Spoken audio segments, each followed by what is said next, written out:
കിണഞ്ഞു പരിശ്രമിക്കുന്നുണ്ട്.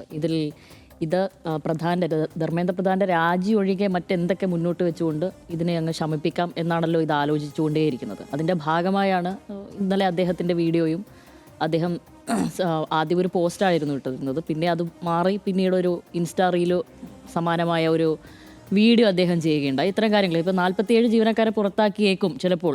ഒരു നിർണായക പ്രഖ്യാപനം ഇപ്പോൾ വരും എന്നുള്ളതാണ് നമുക്ക് തന്നെയുള്ള ഏറ്റവും ഒടുവിലത്തെ വാർത്ത. എന്തായാലും പക്ഷേ ഞാൻ ആലോചിക്കുമ്പോഴത്തേനും 34 ദിവസത്തിന് ശേഷമാണ് ഇന്നലെ നമ്മുടെ രാജ്യത്തിൻ്റെ ബഹുമാനപ്പെട്ട പ്രധാനമന്ത്രി നരേന്ദ്രമോദി വന്ന്, ഞാൻ അങ്ങനെ പറയാൻ കഴിയുള്ളൂ, അതായത് ഒരു കഴുത്തിന് കുത്തിപ്പിടിച്ചതുപോലെ ഒരു ട്രിഗർ പോയിന്റിൽ നിന്നിട്ട് ഒരു മനുഷ്യൻ ഇങ്ങനെ സംസാരിക്കുകയാണല്ലോ.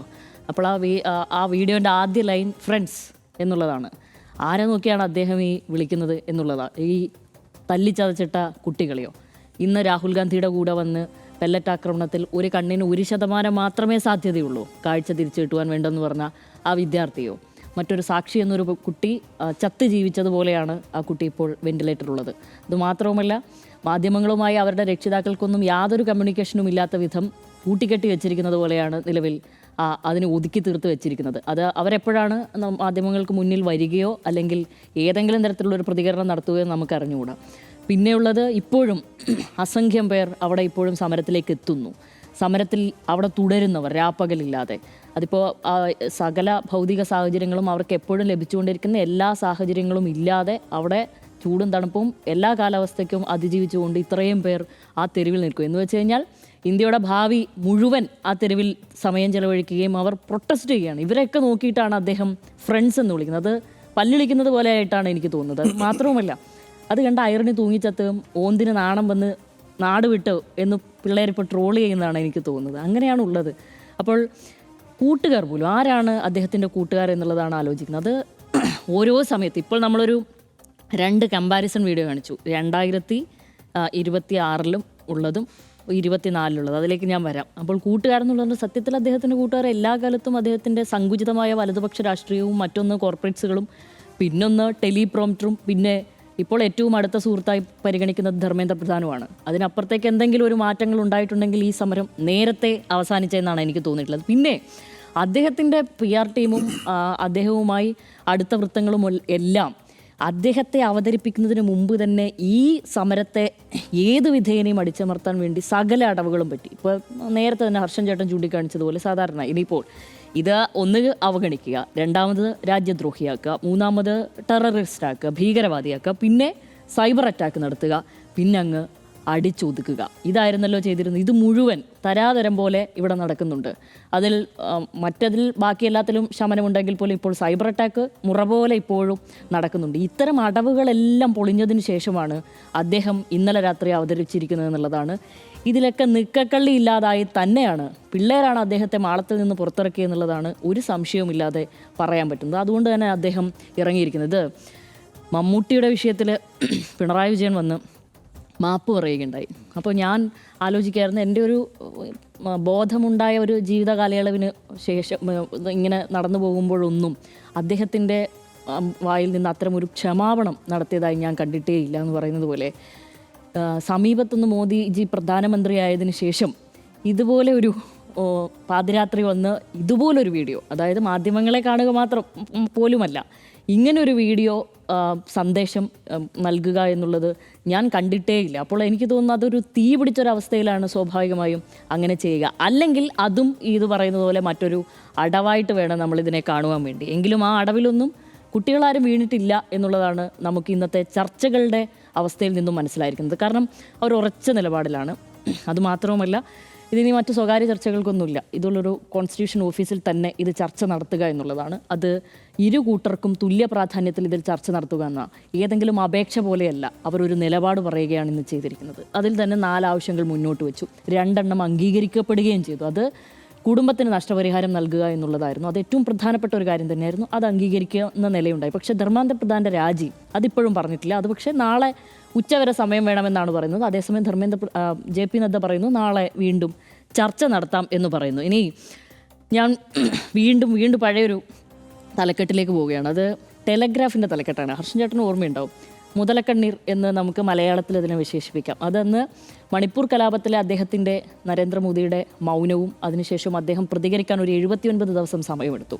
അതിനുശേഷമാണ് അദ്ദേഹം വളരെ വേദനാജനകമായി അതിനെപ്പറ്റി പ്രതികരിക്കുകയൊക്കെ ഉണ്ടായത്. അന്ന് ടെലഗ്രാഫിൽ ഒരു വലിയ മുതലയും പിന്നീട് ഈ 78 ദിവസത്തെ കുഞ്ഞു മുതലകളുമായിരുന്നു. എനിക്കിപ്പോൾ അങ്ങനെയാണ് തോന്നുന്നത്. 34 ദിവസത്തിന് പകരം 34ാമത്തെ ദിവസം ഒരു വലിയ മുതലയും 33 ചെറിയ മുതലകളെയും വെക്കേണ്ടി വരും ഇങ്ങനെയാണെങ്കിൽ. അങ്ങനെ അല്ലാതെ, അതായത് അന്ന് തലക്കെട്ട് ടെലഗ്രാഫിലുണ്ടായിരുന്നത് 56 ഇഞ്ച് ഹൃദയത്തിലേക്ക് ആ ജനതയുടെ വേദനയും വിഷമവും തുളച്ചു കയറുവാൻ വേണ്ടി ഇത്രയും സമയമെടുത്തു എന്നുള്ളതാണ്. അതുകൊണ്ട് ഈ ജനത, ഈ യുവാക്കൾ മുഴുവൻ ഈ തെരുവിലിടുന്ന് തല്ലുകൊള്ളുമ്പോൾ സുഹൃത്തെന്ന് സ്വയം അവരെ പരിഗണിക്കുകയും അഭിസംബോധന ചെയ്യുകയും ചെയ്യുന്ന ഇദ്ദേഹത്തിന് ഇത്രയും ദിവസമെടുത്തു ആ കാര്യത്തെ ഈ രീതിയിൽ ഒന്ന് അഡ്രസ്സ് ചെയ്യുവാൻ വേണ്ടി എന്നുള്ളതാണ്. ഇനി വീണ്ടും പറയും, ഇനി 2024 വീണ്ടും നമ്മളിപ്പോൾ കോൺഗ്രസിനെതിരെ ഒരു വിമർശനമായി ഉന്നയിക്കുന്നത് ഇവർ വൈകിയാണ് ഇതിലേക്ക് എത്തുന്നത്, അതിനുശേഷം ഈ സമരം ഹൈജാക്ക് ചെയ്യാൻ ശ്രമിക്കുന്നു, അതിനെ മറ്റൊരു തരത്തിലേക്ക് കൊണ്ടുപോകുന്നു എന്നുള്ളതാണ്. നമുക്കൊരു അടുത്ത വിഷയം തന്നെയാണ് അത്. അതിലേക്ക് ഞാൻ കൂടുതൽ കിടക്കുന്നില്ല. എങ്കിൽ പോലും അപ്പോൾ പോലും കോൺഗ്രസിൻ്റെ സൈബർ ഇടങ്ങളിൽ ഇപ്പോൾ കാര്യമായും പ്രചരിക്കുന്ന ഒരു കാര്യമുണ്ട്. രാഹുൽ ഗാന്ധി ഇത് മുന്നേ ചോദ്യപേപ്പർ ചോർച്ച എന്നുള്ളത് ആദ്യമായിട്ടല്ല, അത് നമുക്കും അറിയാം. അതുകൊണ്ട് കൂടിയാണ് ഇപ്പോഴത്തെ സമരത്തിന് കൂടുതൽ പ്രാധാന്യമുള്ളത്. അപ്പോൾ നേരത്തെ തന്നെ രാഹുൽ ഗാന്ധി അടക്കമുള്ളവർ പല വേദികളിൽ പല സ്ഥലങ്ങളിൽ ഈ ചോദ്യപേപ്പർ ലീക്ക് ഉന്നയിച്ചിരുന്നു എന്നുള്ളതാണ്. ശരിയാണ്, ഉന്നയിച്ചിരുന്നു. അന്നത്തെ പ്രതിപക്ഷം ഉന്നയിച്ചിരുന്നു. അതിൻ്റെ ഭാഗമായി സഭയിലാണ് അദ്ദേഹം പ്രസ്താവന നടത്തിയിരിക്കുന്നത്. ആ പ്രസ്താവന എന്തായിരുന്നു എന്നുള്ളത് അത് അദ്ദേഹം ഹിന്ദിയിലാണ് പറഞ്ഞത്. പലർക്കും ചിലപ്പോൾ ഹിന്ദി അങ്ങോട്ട് മനസ്സിലായില്ലെങ്കിൽ അവൈലബിൾ ആയ ഒരു കാര്യത്തിൽ ഞാനത് വായിക്കാം. I will tell every student of the country, every youth of the country that the government is very serious about preventing such incidents and we are taking one step after another to fulfil our responsibilities on a war footing. യുദ്ധകാല അടിസ്ഥാനത്തിൽ നമ്മൾ ഇന്ന് പറഞ്ഞ, അതായത് ഇത്തവണ വന്ന് പറഞ്ഞ അതെ 24ലാണ് ഇത് പറഞ്ഞിരിക്കുന്നത്. യുദ്ധകാല അടിസ്ഥാനത്തിൽ നമ്മൾക്ക് ഇതിനെതിരെ നടപടി സ്വീകരിക്കും. ഇന്നലെ രാത്രി വന്നിട്ട് ഇദ്ദേഹം പറഞ്ഞ ഈ സെൻറ്റൻസും ഇതും തമ്മിൽ പ്രത്യേകിച്ച് എന്തെങ്കിലും വ്യത്യാസമുള്ളതായി തോന്നുന്നുണ്ടോ? ഇല്ലല്ലോ. ഇത് പറയുന്നത് ഇത് ഞാൻ വളരെ സീരിയസ് ആയിട്ട് തന്നെയാണ്, ഇതൊട്ടും ചെറിയ കാര്യമല്ല എന്നാണ് കരുതുന്നത് എന്ന് പറഞ്ഞിട്ടല്ലേ തുടങ്ങുന്നത്. ഇതും യുദ്ധകാല അടിസ്ഥാനത്തിൽ. Those who play with the future of the youth will not be spared at all. Arrests are being made continuously across the country in the NEET case.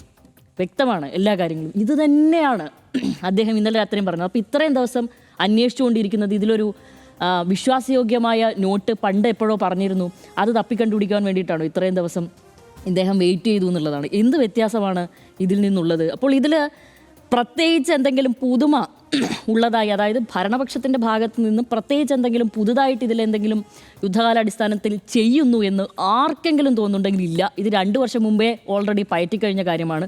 എന്നിട്ട് പ്രത്യേകിച്ച് ഇവിടെ ഒന്നും സംഭവിച്ചിട്ടില്ല. അന്ന് CBI അന്വേഷണത്തിന് ഉത്തരവിട്ടു. ഒരു കൾപ്രിറ്റ് എന്ന നിലയ്ക്ക് കുറ്റാരോപിതനായ ഒരാളെ കണ്ടെത്തുകയും ചെയ്തു. പക്ഷേ അവസാനം എന്ത് സംഭവിച്ചു? തെളിവിൻ്റെ അഭാവത്തിൽ അയാളെ വെറുതെ വിടുകയാണ് ചെയ്തതെന്നാണ് എൻ്റെ ഓർമ്മയിലുള്ളത്. അപ്പോൾ ഇന്നലെ അർദ്ധരാത്രി വന്ന് അദ്ദേഹം പറഞ്ഞത് അന്ന് സഭയിൽ കുറച്ചുകൂടെ വൈകാരികമായിട്ടാണ് അദ്ദേഹം സംഭവിച്ചത്.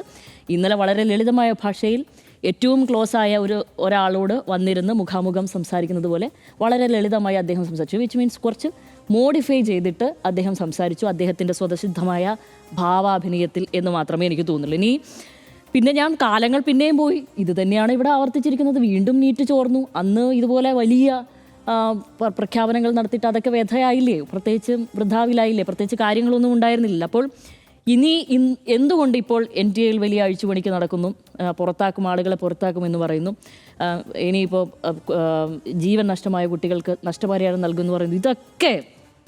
ഇതൊക്കെ ഇവരുടെ കൂടെ നിലനിൽപ്പ് ഉദ്ദേശിച്ചുകൊണ്ട് തന്നെ മാത്രമാണ്. കാരണം ഈ വിദ്യാർത്ഥികൾ നടത്തുന്ന ഈ സമരത്തിന് അവരുദ്ദേശിക്കുന്നതിനേക്കാൾ കൂടുതൽ ഗ്രാവിറ്റിയും കൂടുതൽ വിസിബിലിറ്റിയും അവർ പരമാവധി ശ്രമിച്ചിട്ടും, അതായത് ഈ രാജ്യത്ത് അവർക്ക് കയ്യിലൊതുക്കാവുന്ന സകല മീഡിയയും ഉപയോഗിച്ച് പ്രതിരോധിച്ചിട്ടും അത് പറ്റുന്നില്ല എന്നുള്ളത് കൊണ്ട് മാത്രം, അവസാനം നിക്കക്കള്ളി ഇല്ലാതെ കൊണ്ട് മാത്രമാണ് ഈ പല കാര്യങ്ങളും അംഗീകരിക്കാൻ പോലും തയ്യാറായിരിക്കുന്നത് എന്നുള്ളതാണ് എനിക്ക് തോന്നുന്നത്. അപ്പോൾ വോട്ട് ബാങ്കാണ് ഇത്, വോട്ട് രാഷ്ട്രീയം തന്നെയാണ് BJPയും ഇതിൽ അപ്ലൈ ചെയ്യുന്നത്. മറ്റു പലരും അത് അപ്ലൈ ചെയ്യാൻ ശ്രമിക്കുന്നുണ്ട്. പക്ഷേ ഈ വിദ്യാർത്ഥികൾ അവർക്കുണ്ടായ നീതി നിഷേധവും അവർക്ക് ഈ കാലത്തിനിടയിൽ, അതായത് 19 മുതൽ 25 മുതലേയും അതിന് താഴെ 15 വയസ്സ് മുതൽ അങ്ങോട്ടുള്ള കുട്ടികളാണ് ഇവിടെ മുഴുവൻ സമരം ചെയ്യുന്നത്. കഴിഞ്ഞ ദിവസമൊക്കെ നമ്മൾ സംസാരിക്കുമ്പോൾ നമ്മൾ തന്നെ പറഞ്ഞതാണ്, അവർക്കൊരു 10 വയസ്സ് മുതൽ 8 വയസ്സ് മുതൽ അവർ കാണുന്നത് ഈ പ്രധാനമന്ത്രി നരേന്ദ്രമോദിയാണ്. രാജ്യത്ത് ഒരുപാട് പ്രശ്നങ്ങളുണ്ടായി, പല പ്രക്ഷോഭങ്ങളും ഇവിടെ കഴിഞ്ഞു, പല വിഷയങ്ങളുണ്ടായി, യുദ്ധങ്ങളും എന്ന് വെച്ചാൽ സംഘർഷങ്ങൾ, അതിർത്തി സംഘർഷങ്ങളുണ്ടായി. അപ്പോഴൊന്നും നരേന്ദ്രമോദിയോട് ഇത്രയും അധികം ദേഷ്യം വന്ന ഒരു യുവജനതയെ നമ്മളാരും കണ്ടിട്ടില്ല. പക്ഷേ ഇപ്പോൾ അത് സംഭവിക്കുന്നു എന്നുള്ളതാണ്. അതിന് അത്രയധികം പ്രാധാന്യമുണ്ട്. ആ പ്രാധാന്യം അവർക്ക് കൂടി കിട്ടുന്നു. സാധാരണ അവഗണിക്കുന്ന അവർക്ക് പോലും ഇതങ്ങനെ അവഗണിച്ച് എന്നാൽ ചത്ത പോലെ കിടന്നേക്കാം എന്ന് വിചാരിച്ചു കഴിഞ്ഞാൽ ഈ കാര്യത്തിൽ നടപടിയാവില്ല എന്നുള്ളത് കൊണ്ട് തന്നെയാണ് ഇപ്പോൾ ഇതിനെ ടേക്കപ്പ് ചെയ്യാൻ, ഈ രീതിയിലെങ്കിലും ടേക്കപ്പ് ചെയ്യാൻ ഉദ്ദേശിക്കുന്നത് എന്നുള്ളതാണ് എനിക്ക് തോന്നുന്നത്.